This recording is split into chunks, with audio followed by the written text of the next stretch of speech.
What are you gonna do, suck me to death? Get ready.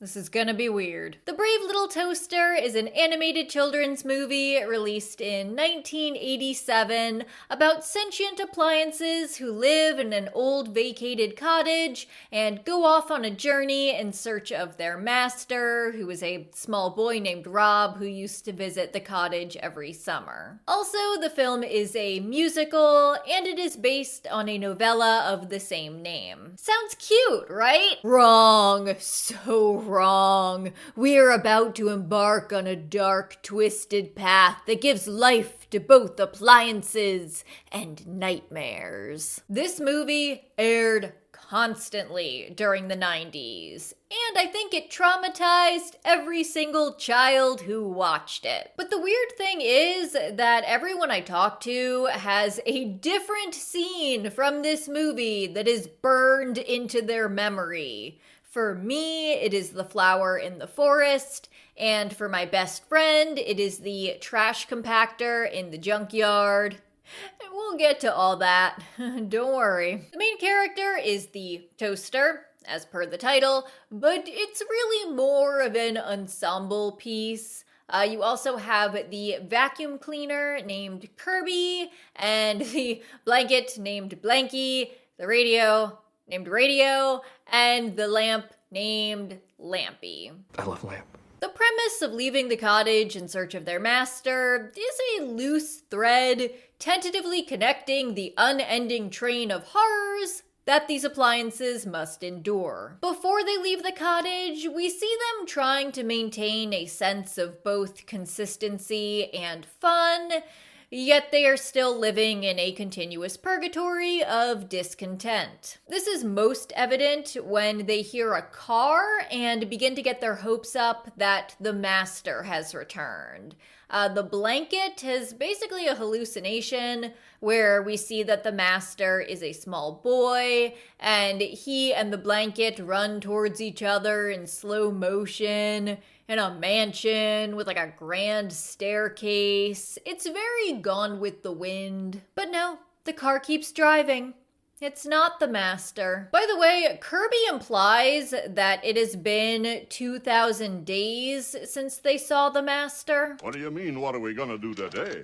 The same thing we've done for the last 2,000 days. 2,000 days is just over 5 years. So you think that someone would have come to check on the cottage in that time? I mean, an abandoned property sitting for 5 years? You could have anything. You could have roof collapse, burst pipes, other water damage, sentient appliances, rodents, squatters. Anyway, this disappointment causes conflict for the appliances. I'll just put it away. In a garbage.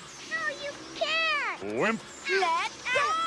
And then the air conditioning unit starts giving them a hard time. What is it with you guys anyway? You act like you just came off the assembly line. Now get this through your chrome. We've been dumped, abandoned. So their previous conflict with each other is forgotten, as they must now unite in optimism against the negativity of the air conditioner. But maybe they're He's all... not coming back, pure and simple. Oh, yeah? Did you talk to him recently or something? They could drive up any second. You really think so? I'm not talking to you. The air conditioner begins getting just like a little too worked up. I'm not an invalid. I was designed to stick in a wall. I like being stuck in this stupid wall. He works himself into such a frenzy that he dies. And there's something about it that feels kind of intentional to me. Like, this is just my reading of it, but it feels like he'd overloaded himself on purpose. But yeah, 15 minutes into this movie, and a character dies. His metal corpse is still lodged into the wall. They hear another car, but this time it's a realtor, I'm assuming it's a realtor, coming to hammer a for sale sign into the lawn. This is the inciting incident that begins their adventure.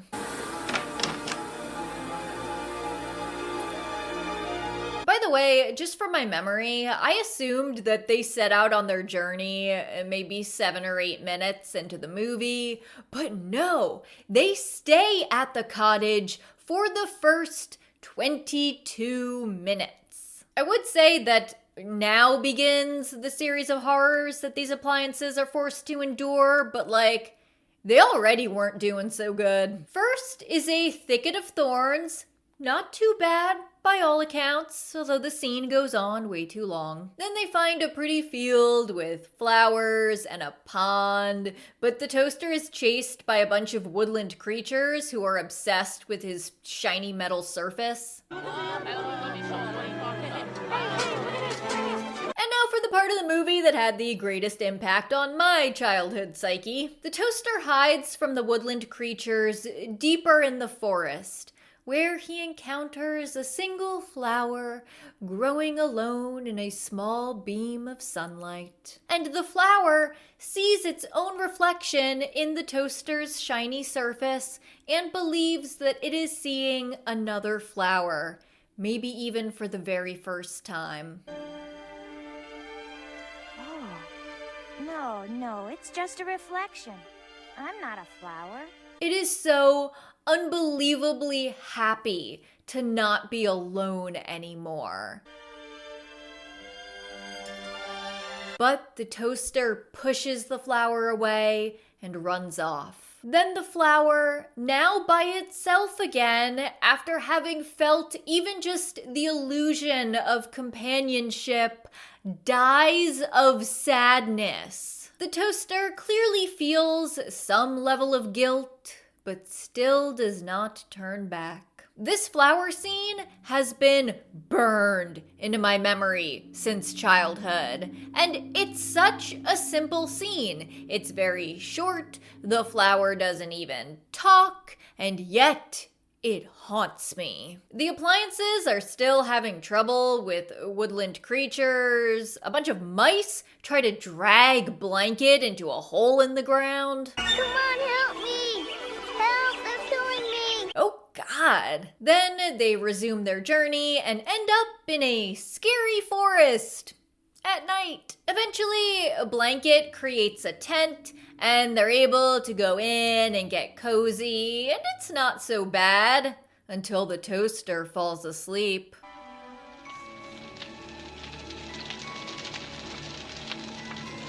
He has a nightmare that he's burning toast and the smoke carries the master away. It's like the lost smoke monster. And then an evil clown fireman demon with a fork appears. Oh my God, why is this necessary? I didn't just hate this scene when I was a kid, I hate this now. The rest of the nightmare about a tidal wave of forks and dropping into a full bathtub while plugged in just does not compare to the evil demon clown. When the toaster wakes up, he discovers that it is storming, lightning strikes nearby, and then the heavy winds pick up Blanket and carry him off into the dark abyss. In this moment of crisis, they also try the battery that Kirby has been using in order to pull the other appliances along on their journey. And now the battery is dead. So the lamp attempts to sacrifice himself as a lightning rod to recharge the battery, and his bulb explodes, and then he just collapses to the ground in a smoldering heap. I love Lamp. Fortunately, the lamp survives, and his plan to recharge the battery worked, but he's in pretty rough shape. They also find and rescue the Blanket. As they approach a waterfall, Kirby shorts out in a way that I think is maybe supposed to be reminiscent of a seizure. What's it? Oh no! Kirby, no! Get the cord out of his mouth! Don't let him swallow it! Then when he regains consciousness, he just chews out all of his friends. Who needs you guys anyway? Gotta drag you around all the time, bunch of dead weight. I'd be better off without you. Especially the blanket. But Kirby. Especially you little rag. Jesus Christ. Then they have to cross a harrowing cliff, and the not-so-brave Toaster kinda chokes and lets go of his cord, so everyone ends up plummeting down into the rapids below. Then there's a very stressful action sequence as they are all tossed through the water, just hanging on to Kirby for dear life as he attempts to rescue them one by one. This teaches a very important life lesson. If you are ever under a lot of stress and you take it out on your friends by saying horribly cruel things to them, just save their lives and it'll be fine. So, despite their new camaraderie, the appliances find themselves lost and presumably off course. Where are we? I don't know how they had a course to begin with, but the Toaster blames himself. I can't believe this. I'm really sorry. And then Kirby falls into mud or quicksand and begins to sink. Help me! Help me! Unfortunately, everyone's cords are entangled, so each of the appliances find themselves dragged one by one down into their suffocating death. It's terrifying, and the blanket just accepts his impending demise. Blanky, can you let go? Try to untie yourself. I'm not scared. Fortunately, they're saved at the very last second by this guy. Unfortunately, this guy owns a shop where he sells spare parts for appliances. This man just chugs his smoothies or milkshakes or whatever straight out of the blender and then stuffs an entire handful of marshmallows right in his face. This man is a monster. The other appliances welcome them. Oh, you poor baby. Your Bobby's burned out. Here, you can have one of mine. Kind of. Use it in good health. While you still can. I feel like whoever this voice actor is, they did this kind of character a lot in cartoons in the 80s and 90s. We hear someone coming into the shop. Hello, compadre.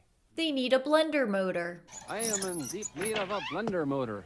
A feeling of dread sets in. Oh boy, heaven sent you to me. The blender tries to hide, trembling in fear. That's getting as loopy as a polecat without any whiskers. There you are! But the man finds him, and now we witness this blender, who was just portrayed to us as an intelligent, sentient being with eyes and an expressive face, capable of feeling fear, now being disassembled right in front of the other appliances. While the man laughs, like this.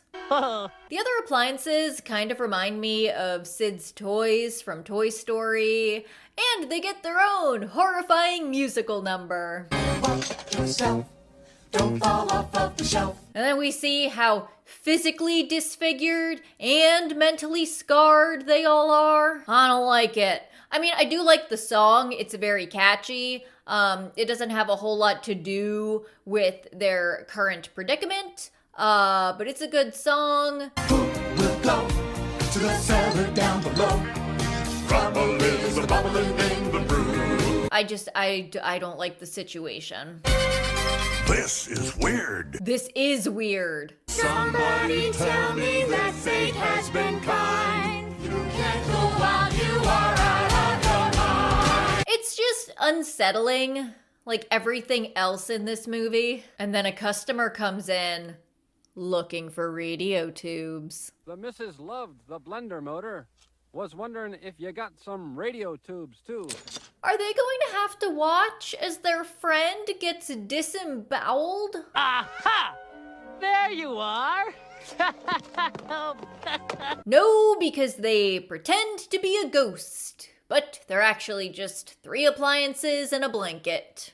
You could say the same thing about me. The appliances all make a break for it. Apparently the dog can drive. Then we get a shocking break in story structure. We actually see the master in present day, and he is much older. He's getting ready to go to college. Those appliances had to have been abandoned at that cottage for more than 5 years. Unless a 13-year-old still had a Blanky. And then, in a darkly ironic twist of fate, Rob tells his mom that he and his friend are going up to the old cabin today. We're going out to the cabin today and pick up like the old lamp and radio and stuff. I can use them at the dorm. They're not there, Rob. They're not there. Those appliances are out on the streets. The appliances look in a phone book. I guess they're looking for the master's address so they know his first and last name and how to spell it, which means these appliances know how to read. Anyway, so they look in the phone book, and I paused the screen to look at what the names were, and they repeat, but I can see Peter Pan, Snow White, Wooden Puppet, Young Master, Loud Radio, Brave Toaster, and a lot of states. They actually make it to the master's apartment, but the current appliances are jealous that the master plans to take the old appliances off to college. So they commit an act of betrayal. Oh, but before that, the new appliances get a song about how they are the cutting edge of 1987 technology. We are on the cutting edge of technology. I can process words accounting to, and my pixel screen displays for you. Computer graphics locked into your memory. With fiber optics cast in plastic for nights with sights and sound fantastic. The worst part of that song is the point where we basically see the food processor vomit out its contents into a bowl. Hey, I can bake your biscuits too. So, betrayal. The new appliances throw the old appliances out a window and into a dumpster right as the trash truck comes. By the way, Rob is at the cottage looking for his stuff, which isn't there, but he also fixes the air conditioner, who then makes this face. Aww. Pretty much immediately, the appliances end up at the dump. And this is where we encounter the final horror. The trash compactor.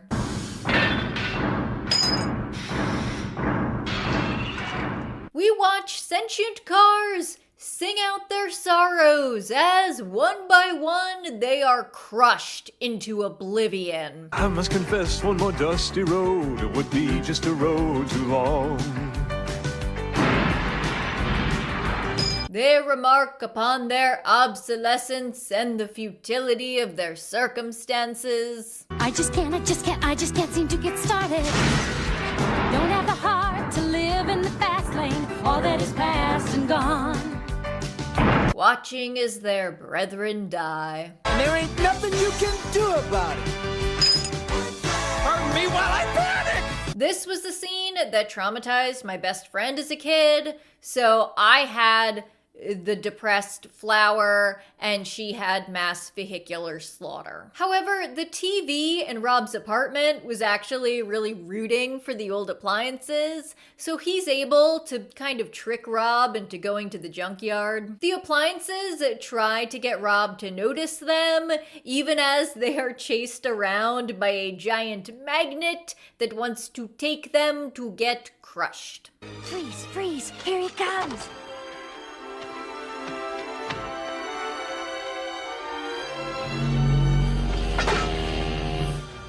But even as Rob finds his old appliances one at a time, the magnet decides that he too must die. Rob screams for his girlfriend, but she can't hear him as he is trapped on the conveyor belt, about to be smashed to death, his bones ground into dust. And then the toaster does something brave.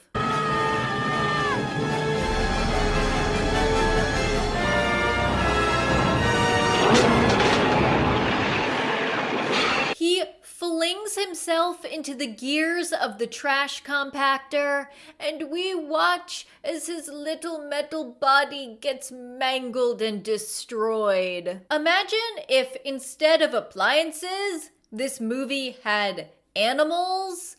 There is no way they would even be able to do half of this. It would be considered way too violent. But there's a weird disconnect here because we are supposed to relate to these appliances in the same way that we would relate to human characters or humanized animal characters. We are supposed to relate to their struggles and empathize with them.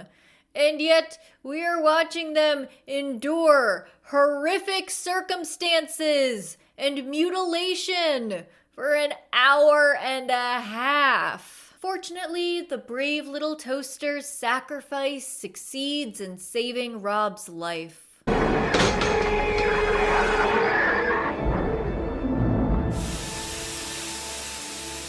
And in return, Rob is able to repair the toaster. Aha!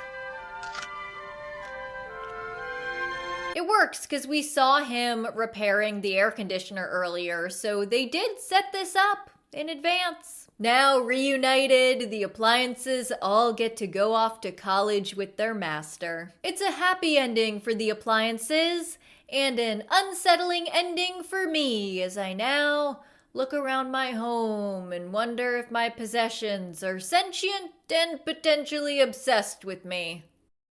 By the way, The Brave Little Toaster has 2 sequels, both of which are available on Disney+, but the original movie is not.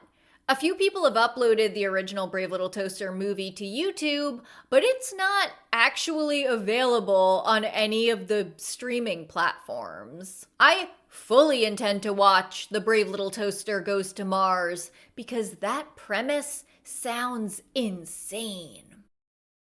Aren't we all just 3 appliances and a blanket, pretending to be the ghost of a person? Or is that just me?